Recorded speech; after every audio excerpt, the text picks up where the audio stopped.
Your friend, guide and teacher for today class, and as I promise you that we'll back with a new lesson for to distinguish between the business, profession and employment, and I'm here for you. Let's start the class without wasting a single minute. अब हमने कहा यार अब concept clear हो गया, हम समझ गए लास्ट क्लास की हेल्प से कि इकोनॉमी और नॉन इकोनॉमिक एक्टिविटीज क्या होती हैं। नॉन इकोनॉमिक एक्टिविटीज हम डिटेल में समझ चुके थे लास्ट क्लास के अंदर, और इस क्लास में आते ही हमारे दिमाग में आया कि यार जो इकोनॉमिक एक्टिविटीज बताई गई थी सर ने लास्ट क्लास में बताई थी कि इकोनॉमिक एक्टिविटी तीन तरह की होती है, that is business, profession and employment. हाँ, वो तीन तरह की होती है। अब उन तीनों को क्लियर कर लेते हैं। It's a high time to clear, क्योंकि चैप्टर को ग्रैब करना है, चैप्टर को समझना है, तो जरूरी है कि तीनों पॉइंट हमें क्लियर हो। We need to clear these points. अच्छा, इन तीनों पॉइंट्स को क्लियर करने के लिए हमें कुछ टर्म्स अच्छी तरह पता होनी चाहिए, that how we're going to deal with these different terms. The first, I need an introduction of these particular topics, and then we're going to differentiate between all of them. The very first, we need to clear one by one these terms. तो सबसे पहले हम clear करते हैं business को। Business normally किस चीज को कहते हैं? बिजनेस होता क्या है? बिजनेस अगर जनरली अगर बोले किसी भी चीज की सेल, परचेज, प्रोडक्शन या मार्केट से चीज को लाना और आगे बेच देना, जहां मैं प्रोडक्शन नहीं कर रहा, मैं सिर्फ किसी से माल ले रहा हूं और आगे बेच रहा हूं, to get the profit, to get the profit. और सबसे इंपॉर्टेंट चीज इसमें रेगुलरिटी का होना बहुत जरूरी है। It is really important to make this event as an regular event. ऐसा नहीं कि मैं सड़क पे चल रहा था, मुझे एक मोबाइल मिला, मैं मार्केट में बेचा और प्रॉफिट हो गया, सर मैंने इसमें प्रोडक्शन नहीं की। ठीक है, प्रोडक्शन उसमें नहीं करते, लेकिन रोज फोन नहीं मिलता, रोज मैं बाजार में नहीं बेचता, तो ये बिजनेस नहीं है। It's not a business, can not be called a business. हाँ सर, इसको बिजनेस नहीं कह सकते। फिर बिजनेस क्या है? बिजनेस की टर्म क्या होती है? Is that business important to satisfy human want और consumer needs? Somehow it is important, but the basic importance of the business is the first category, that is the maximization of profit. उसको profit चाहिए।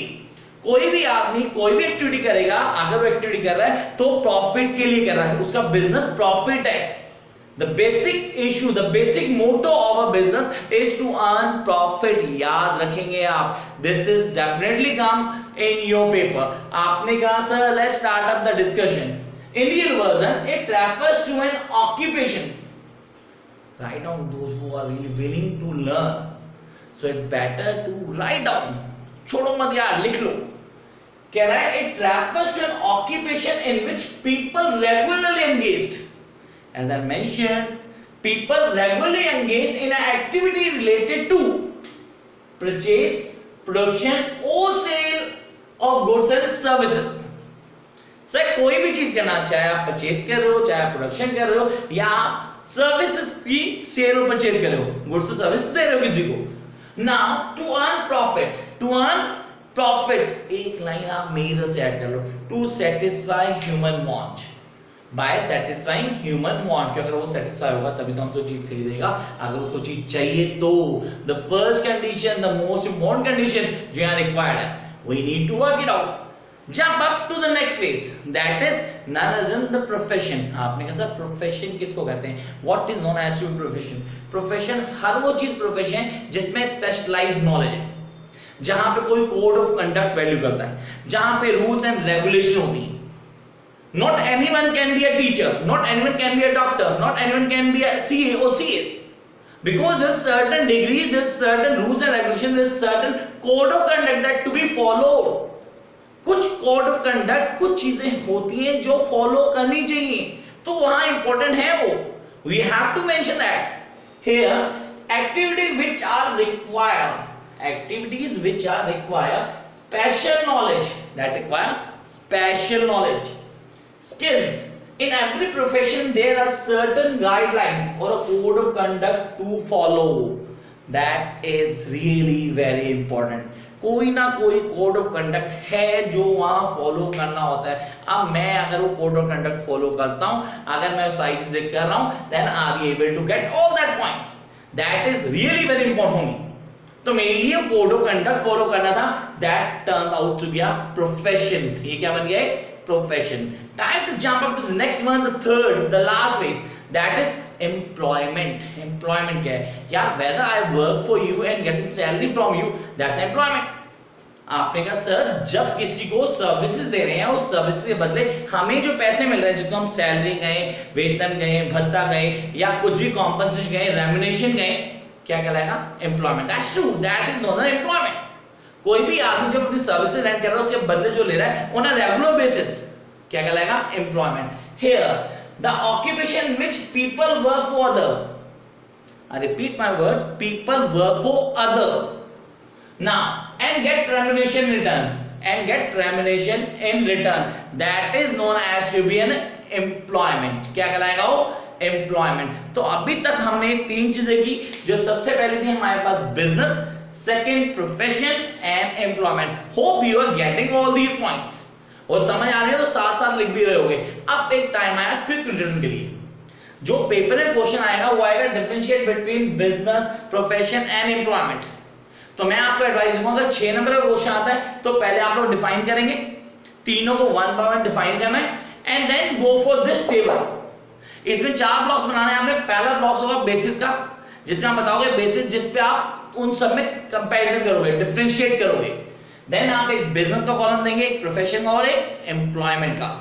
So let's start with the first half, that is startup. That is startup. How to start the business?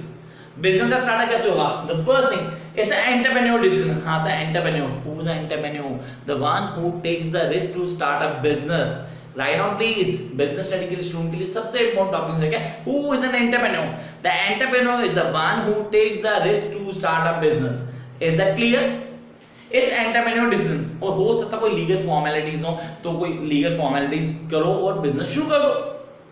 मतलब आजकल अगर आप बोलते हो आजकल business करना है बहुत करने, तो वी हैव टू लाइसेंस, तो लाइसेंस लो, रजिस्टर करना रजिस्टर करवाओ, पर बिजनेस शुरू कर सकते हैं।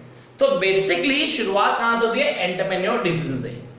जब हम प्रोफेशन की बात करते हैं तो बॉस यहाँ पे मेंबरशिप चाहिए, a membership of professional body, the membership of professional body. अगर आप बोलते हो सर टीचर बनने के लिए प्रोफेशनल बॉडी होनी चाहिए boss, you need to have a degree of B Ed और डाइट और एनटीटी, और for the high levels you need to go for NET UGC, ये सब चाहिए होता है। तो वहां पे आप जाके लेक्चरर या टीचर बनते हैं तो आपके पास ये डिग्री कंपलसरी है, you need to require these degrees. तो यहाँ पे सीए, सीएस, डॉक्टर के बाद सब डिग्रीज होती। तो membership of professional body, membership चाहिए आपको। Okay sir, the next point is appointment letter. अगर मैं किसी का जॉब कर रहा हूं तो I need to have an appointment letter with me. If I am having an appointment letter then I can rule out that I am employed now. Next number 2, the nature of work. What is the nature of work? Sir here the provision of goods and services. सब कुछ भी हो सकता है, good service produce कर सकता है, good service यहां से वहां मंगा सकता है, ट्रेड कर सकता है, कुछ भी हो सकता है। आपने कहा second, rendering an expert service. जब हम प्रोफेशन की बात करें तो एक एक्सपर्ट सर्विस रेंड कर रहा होता हो, that is the basic requisite. And then हमारे पास क्या आता है? परफॉर्मिंग वर्क, काम परफॉर्म करना है आपको। आप किसी का काम कर रहे हो, अगर वो काम बोलेगा तो you have to perform that particular work. Jump up to the next phase, that is the qualification. Business require no qualification. Frankly says, if you're a literate guy, you can start up your business. You do have money in your back pocket. That's very important. तो business में किसी तरह की कोई minimum qualification नहीं है। जबकि हम बात करते हैं प्रोफेशन की, there is a requirement, definitely a requirement of a specialized body। क्या कह रहा है? Expertise training in specialized field. आपके पास ट्रेनिंग होनी चाहिए, ऐसे थोड़ा काम हो जाता है। आपने कहा सर जब बात आती है एम्प्लॉयमेंट की तो क्या होगा? It was prescribed by employer. Qualification being prescribed by employer. जो भी आपको काम पे रख रहा है, जो फॉर्मेलिटीज कहेगा वो पूरी करनी पड़ेगी। Here the qualification and training prescribed by employer. जो जो चीजें उसने बोली हैं वो हमें करनी पड़ेंगी। We have to rend them the things, then we will be employed. And next one, that is reward. Reward क्या होता है? हम काम कर रहे हैं, बिजनेस रिवॉर्ड प्रॉफिट होता है, as I mentioned earlier. Business का पहला रिवॉर्ड प्रॉफिट, इसका रिवॉर्ड क्या होगा? Professional fees. एम्प्लॉयमेंट वाले का क्या होगा? बॉस आपकी salary, the salary you are getting, look at here the salary. Jump up to the next part, the last part, that is risk. What in business is a huge risk man, huge. हो सकता है आप बहुत कमाओ, हो सकता है आप कमाओ ही मत, हो सकता है it all comes to you like in dream, हो सकता है it's all like a tough like a stone। Possible है, दैट इज डेफिनेटली आप कहते हो sir how to work out, तो high risk. Jump up to next one, profession. Sir normally profession में risk नहीं होता, फीस आनी है, फीस तो आई आई, बट ऑन सम रिस्क है कि कुछ गड़बड़ हो गई या फीस नहीं दी या उसने बोला मैं देता हूं, and maybe the issue some risk. Employment, sir there is no risk in employment, मैं काम कर रहा हूं, मुझे सैलरी मिलनी है, that's true. I am working for all this enterprises, ABC school, मैं वहां पढ़ा रहा हूं, तो मुझे मंथली सैलरी का चेक आना ही आना है, तो there is no risk. So I hope that you get these things clear in your mind, and hope you all have been subscribed my channel. If not now, till now, then do subscribe the channel and don't waste a single minute. And don't forget to press the notification button so that you're going to get to know each and every notification when I'm going to upload a video for all of you. Remember, it's a channel to serve you. It's a channel for education hub people. It's an education channel where I'm going to deliver some important things that going to be learned or that is really helpful for all those